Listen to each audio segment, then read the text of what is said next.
solve the separable equation. So the equation we have here is y times 3 minus y equals dy dt. There will actually end up being 5 separate solutions to this, depending on where you start.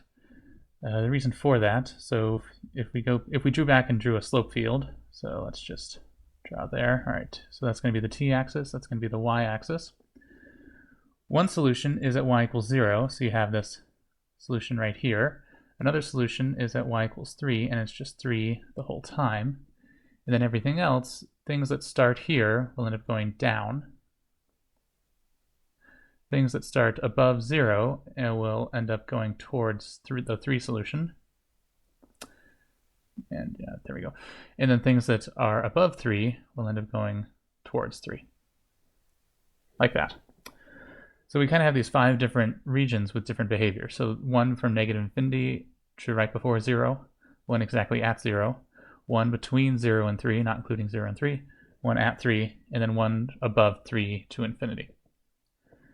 And the reason for that is it's actually going to be the absolute values, and we have to do partial fraction decomposition on this. So let's go ahead and get started here. So first thing we're going to do is separate the equation. So it's not too terrible to separate. So I'm going to reorder it a little bit. So I'm going to have dy, and then below dy, I'm going to divide the whole equation. I've got 3 times 3 minus y. Sorry, y times 3 minus y. And that's going to equal just dt by itself. Right, and the next step, we integrate both of those.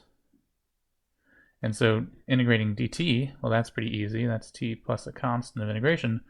This one's a lot harder, though. It's a partial fraction decomposition. So let's go ahead and jump to another video to review this particular problem just with x's. And then once we get that solution, we'll jump back here and we'll actually go through solving for these 5 solutions.